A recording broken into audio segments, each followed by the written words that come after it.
Before we get into this video, I wanted to shout out Scarlet Nat for covering this disappearance extensively in a blog post which you can find a link to in the description below. Her blog, alongside many other sources, helped tremendously in the making of this video, so do check the description if you're interested in any further reading. Now with that being said, let's start from the beginning. The two Dutch students, known as Kris Kremers and Lisanne Froon, were very good friends who had planned to go abroad together. Kris Kremers was 21 years old and was born in Amersfoort, located in the Netherlands. Kris was described as an open, creative and responsible young woman by her loved ones. She had just finished her studies in cultural social education and specialised in art education at the University of Utrecht. Lisanne, on the other hand, was 22 years old at the time of her disappearance and was a passionate volleyball player. She had just graduated with a degree in applied sciences from Deventer 6 months prior. Like Kris, Lisanne was also born in Amersfoort, and her loved ones described her as being an aspiring, optimistic and an intelligent young woman. Whatever happened to Kris and Lisanne was nothing short of disturbing.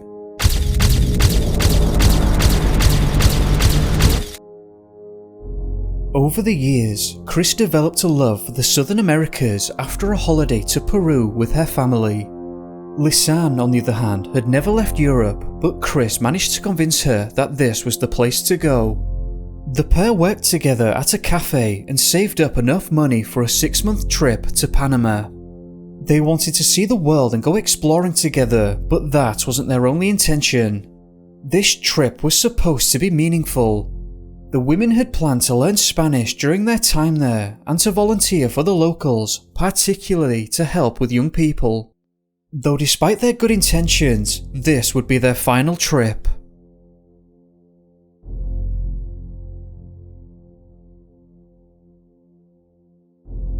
The 15th of March 2014 is the date that would begin their journey. The women boarded a plane from Amsterdam, their destination, Panama City. From Panama City, they boarded another flight to Bocas del Toro, and finally, they took a boat to the Panamanian island, Isla Colon, which resides in the Bocas del Toro archipelago. Upon arrival, the girls went straight to the coast and enjoyed their first day on the beach and couldn't wait to get started on their goals. The pair had meticulously planned this trip from home and were met with disappointment when their plans didn't work out. They arrived at the city known as Bocas on the 29th of March. This is on the western border of the country and is where they planned on volunteering at a school. But unfortunately, circumstances had changed at the school and they were told that they wouldn't be able to work there. However, the staff did say that they would contact other schools to see if they had any volunteer work and would get back to them in a week. Lisanne didn't take this setback very well though, and she sent a text to her parents which read, "We have been sent away. I am really very disappointed."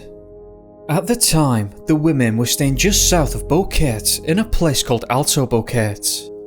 This is around a 6.5-mile journey to Bocas. There, they were staying with a woman named Miriam Guerra, who housed international students. The girls had their own shared room separate from the main building. Miriam described Kris and Lisanne as smart, shy, and somewhat restless as they were excited about their trip. Miriam also said that there were a couple of problems with Lisanne as she had been coughing a lot as her asthma was acting up. As a result of this, Miriam didn't think that the girls would be hiking very much until her symptoms had cleared up, but they were too eager to get going. The day after arriving at Miriam's house, they decided to explore the city of Bocas, which they did without a problem. However, things would soon take a dark turn.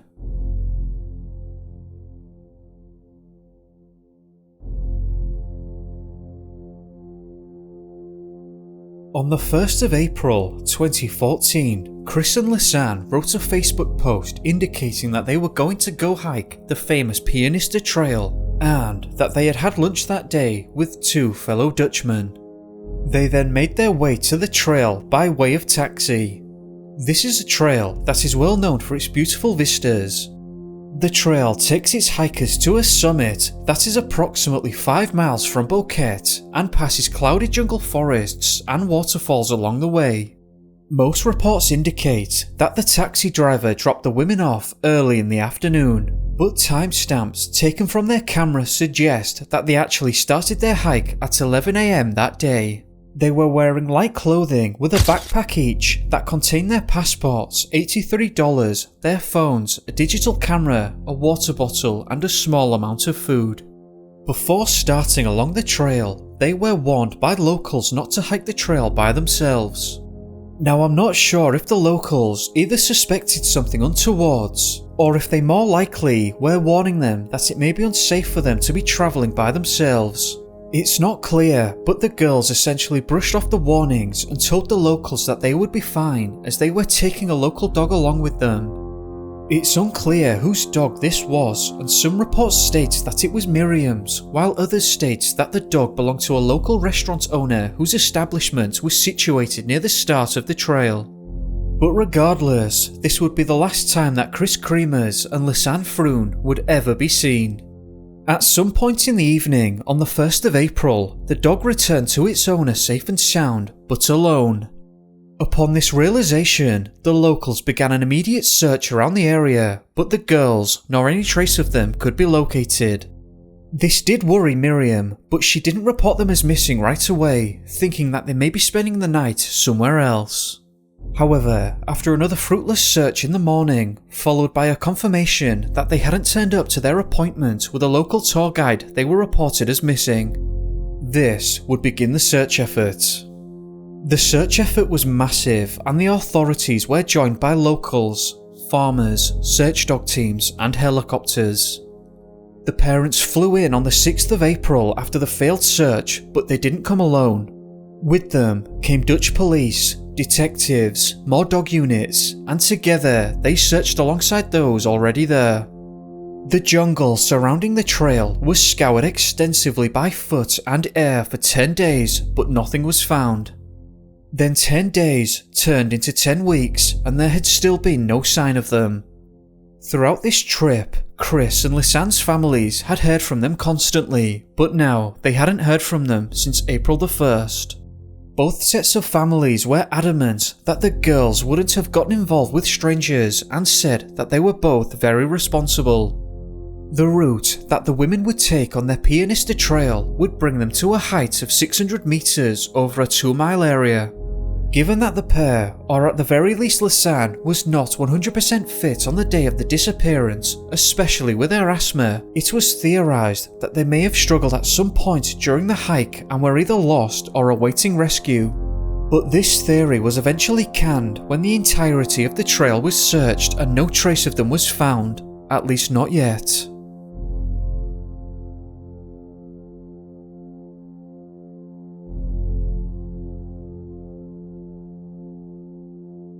Now, as mentioned, days turned into weeks, and during the 10th week of being missing, an unsettling discovery was made. A local woman found a blue lycra bag in a rice paddy on the bank of the River Culbra. This is near the village of Alto Romero. The area in question is very remote and was approximately 10.5 miles from Bouquet and 5 miles from their last known location at the start of the trailhead.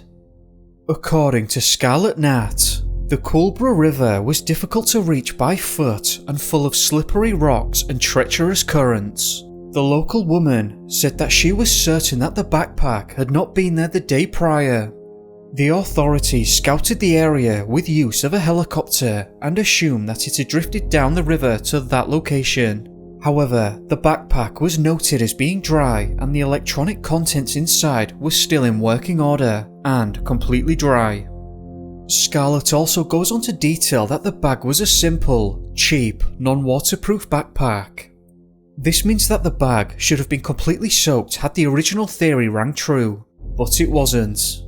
Another important detail lies in the fact that the prior weeks had seen torrential rains, yet the backpack didn't look like it had spent weeks in the elements. To coincide with the original theory, this also means that the bag had spent over 70 days in the jungle without any signs of wear at all. But that raised a very complex question. If the bag hadn't spent the entire time out in the elements, where was it? And how did it get to the point of discovery? Could it have been placed there 10 weeks after the fact? This finding didn't make a whole lot of sense, and as the local lady mentioned, the bag was not in that location the day prior. At this point, let's talk about the contents of the backpack. Inside were 2 pairs of sunglasses, the water bottle, though now empty, 2 folded bras, Lisanne's passport, Kris's medical insurance card, $83, Lisanne's Samsung Galaxy and Kris's iPhone, and finally their camera, a Canon PowerShot SX270 with the lens cap missing. The Daily Beast, alongside many other sources, indicate that there was a plethora of fingerprints found on the backpack and its contents, at least 34. 13 of which were found on the backpack itself, 12 on the phones and camera, and 6 on the bras. Unfortunately, I couldn't find a follow-up on these prints, and it doesn't look like they were ever investigated. I'm not entirely sure why this was the case, and it certainly seems like they should have been investigated further. Although my assumption here is based on the fact that I can find no further reporting of this aspect. Perhaps the prints were investigated, but it just never led anywhere. At this point, let's talk about their phones. The data collected from them seems to show that something had either gone wrong or was going wrong not long after they had set off from the trailhead. It was 4:39 PM and still light when the first attempt was made to call the emergency services. A second attempt was made at 4:49 PM. It's important to note that these calls were never going to get through as the jungle is far too thick, and as a result it's highly unlikely that a signal could be established.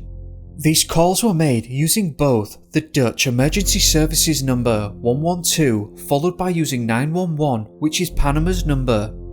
After the second call had failed, both mobile phones were switched off, and I can only imagine this was to preserve battery, and another attempt was made 14 hours later. Something was clearly wrong. More phone calls were attempted on the following day. The first attempt was made at 6:58 AM, and surprisingly, this call did manage to establish a connection, but only for 2 seconds before disconnecting. All future phone calls were unsuccessful. They also made attempts at 8:14 AM and 10:53 AM, and finally 1:56 PM. The calls were alternated on both mobile phones. Another phone call attempt was made almost 20 hours later on the 3rd of April, but this failed too. This was also the final attempt made at contacting the emergency services. Records show that the phones were switched on and off repeatedly throughout this time, presumably in an effort to save battery life. But on April the 5th, Lisanne's Samsung ran out of battery. Kris did manage to preserve her battery up until the 11th, but could never find a reception. Kris's phone was not used between the 7th and the 10th, but was turned on for an hour at 10:51 AM on the 11th, which was also the final time it was used. Now, there is some unusual behaviour that did occur during this time. On April the 6th, after Lisanne's Galaxy had run out of battery, there were multiple attempts to log into Kris's iPhone. However, the wrong PIN was entered multiple times. Before the 6th, her PIN was being entered correctly, but on the 6th, it was wrong and never correct again. But it's important to note that the emergency services number can still be contacted with a locked phone. The wrong PIN being entered could be several things. Firstly, was Kris even with Lisanne at this point? Perhaps Lisanne was trying to access Kris's phone but didn't know the password. Could Kris have been injured?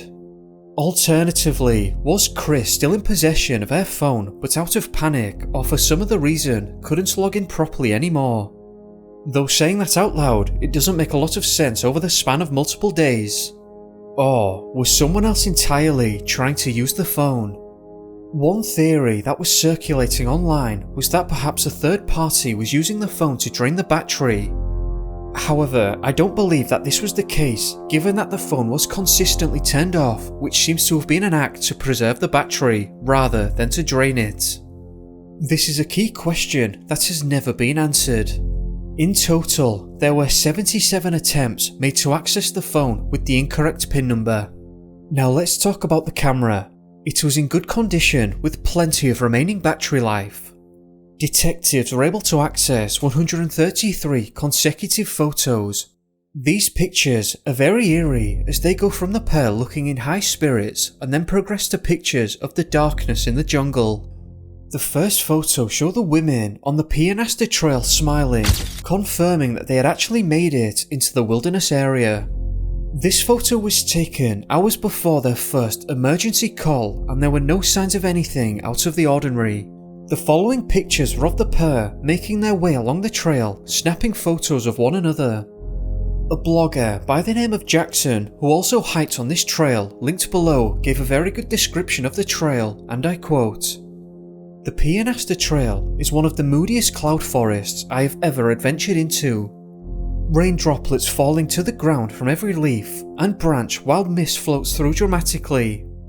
The early stages of the hike are open fields with mountains on all sides.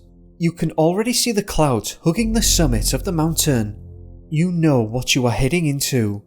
I enjoyed the early parts of this hike with the beautiful hills on either side and the sounds of the river cascades to the right."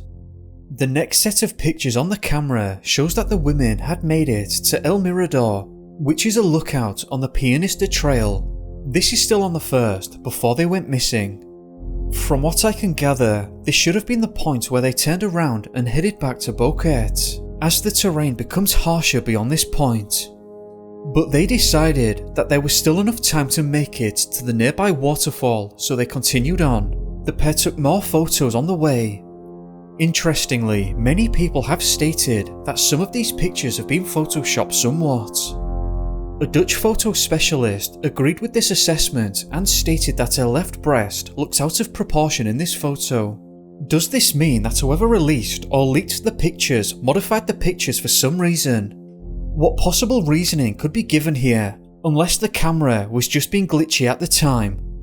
But the Dutch specialists seem to believe that they show signs of tampering. If this is the case, the obvious question is, why? Is there something that someone didn't want others to see? I have no idea, but I'm not sure what other reason there could have been for manipulating the photos, if that is what has happened. There are some other irregularities with the pictures too, in terms of time taken. For instance, in a 3-minute time frame, 8 photos were taken, and sometimes there were as little as 8 seconds between the shots. That may not seem strange at first, but between some of these shots, the women had different hairstyles, sometimes down and sometimes up, and in different locations in the immediate area. Did they just rush these pictures for some reason? Was the camera faulty? Or could these times have also been edited? And if so, for what reason? Another problem was that there were 2 versions of image 508. The metadata shows that the previous image of Kris crossing a stream was taken 8 seconds earlier, but the other version of 508 shows that it was taken 50 seconds before image 508. Future top mysteries here. I just wanted to correct that. I meant 50 seconds before 507, which doesn't make sense. But anyway, 30 pictures were taken on day 1 and 17 of them were released to the public. The other 13 remain private. Anyway, as mentioned, they continued on their way towards the waterfall, and on their journey there, some have pointed out that they are no longer smiling on the pictures. I want to make it clear that no one really knows why this is the case. Perhaps they were worried, or just getting tired at this point. I think we've all been there at that point on a hike, at one point or another, where you're just starting to get tired and uncomfortable. But whatever the case may be at this point, the photos did clearly indicate that the girls were coming towards the end of the well-maintained section of the trail. The stream is the marking point for when the trail splits into a smaller trail where the jungle starts to close in on either side. Though it is still easily accessible unless you were to walk a considerable distance, at which point it would become very harsh. These harsher paths are mostly used by the indigenous people living in the forests, and from what I understand are still quite far from the original trail. The Nagobi people also use these trails, and they are situated around 12 hours away from the dividing stream. While the Nagobi people do tend to live in seclusion from modern society, they are friendly. I'm not sure if the Nagobi people knew about this disappearance or had even said anything about it, but I thought it might be interesting to have a quick look at their folklore. Similar to legends that span across the southern Americas, the Nagobi people seem to believe that the duende reside in the forest. This is similar to a disappearance I wrote about a while ago in the Bolivian rainforest, where many of the locals and tour guides were actually blaming the duende, which was just a fascinating thing to come across. I'll put a link to that video in the description below. But anyway, the Nagobi people believe that the duende are spirits that lurk hidden in the forests and caves. They believe that they like to lure people away, especially smaller people, and hide them in the forest, and after a while, people would find the body of the missing. Now, obviously I'm not making the claim that any of that is true, but I do find folklore interesting, especially when it's spread across various cultures who talk about the same thing. Anyway, that's enough sidetracking. It was after Kris and Lisanne crossed the dividing stream that they started to call the emergency services. Could one of them, likely Kris, have become injured? I say likely only because the pin on her phone was entered incorrectly many times, indicating that Lisanne might have been the one in possession of the phone. Although, that did occur on the 6th, and this is still on the first day, so it's hard to say. But one thing is for sure, they were in distress for one reason or another, but why? Was someone injured, or was something else entirely happening? They were calling the police for 3 days, so it makes it hard to imagine that there was a third party trying to cause them harm at this point. Because if that were true, why would this supposed third party allow them to try to use the phones unless they were certain that it wouldn't work and were just toying with them?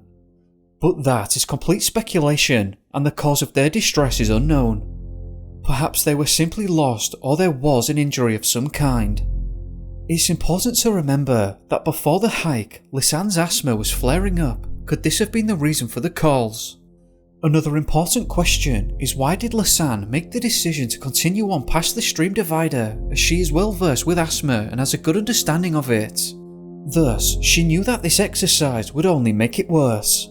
Or could they have been driven in this direction, or prevented from going back? Were they being followed? It's completely unclear. But again, given that they were making phone calls for 3 days, this feels unlikely. Why would someone follow them for 3 days and wait to do whatever it is they were going to do instead of doing it immediately?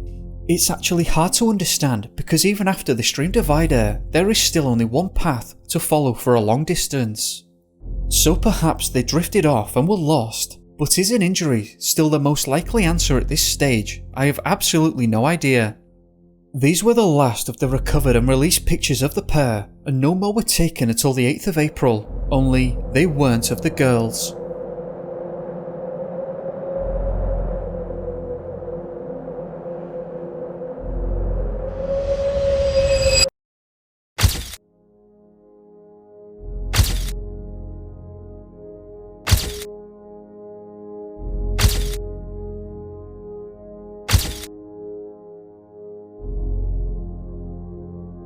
The vast majority of the photos were taken on April the 8th during the night and were taken between the hours of 1 and 4 AM. These pictures are mostly of the darkness in the jungle, and who even knows why these were taken and by who.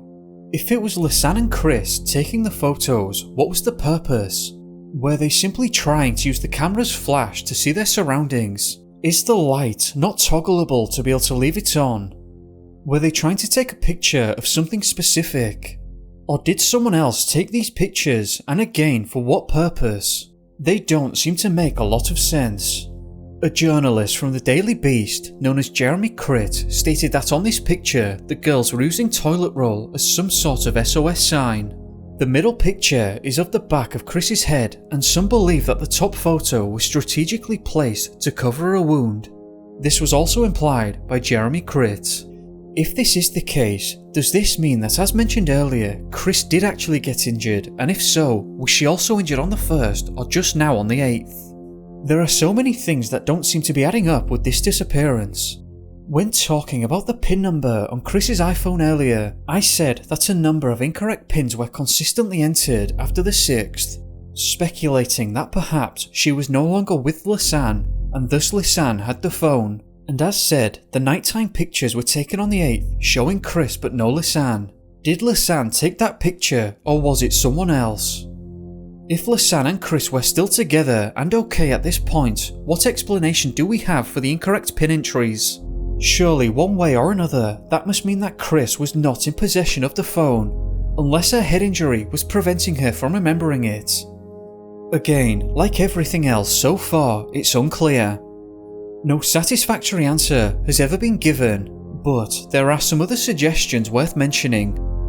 For instance, some people have stated that it was raining heavily that night, yet the surrounding rocks don't look wet, nor the toilet paper or any of their items. Could this mean that they weren't in the same place, or more likely in some sort of cave? It was speculated that they may have been trying to get the attention of the rescuers, however, no rescue missions were attempted at night. Another possibility is that they may have heard an unfamiliar sound around them and they used a flashlight to illuminate the area to see what it was, though it's unusual that they continued doing that for 3 hours. Another theory was that they were trying to get away from someone, but to me it seems that the flash would only draw the third party to their position. Another important piece of information is that the image titled 508 was missing. It went straight from 507 to 509. So what happened to that picture? Future Top Mysteries again here. I actually meant that image 509 was missing, so it went straight from 508 to 510. Sorry about that. Was it deleted during the incident? Was it a camera malfunction? Or was it deleted after the fact for some reason? Again, there's absolutely no way of knowing. Now, while things are already strange, let's get bizarre.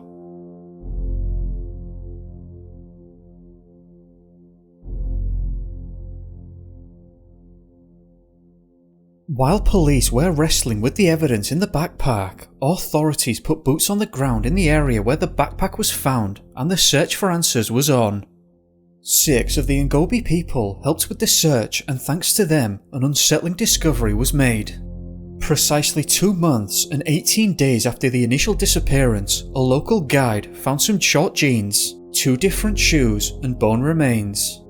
I'm not sure as to the exact distance, but sources state that the finds were made approximately 14 hours of hiking away from the location of the backpack.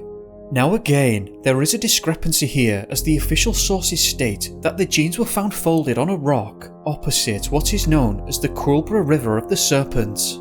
However, the tour guides state that the jeans were not neatly folded at all and were in fact found in the river. So which is it? Again, we have something that is not clear. One of the shoes still contained the foot bones of Lisanne, the laces were tight and the sock was still inside.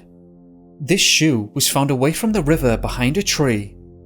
Forensic analysis showed that the cut of the bone was surprisingly clean and that it hadn't been hacked off. Additionally, no claw marks or bites were found.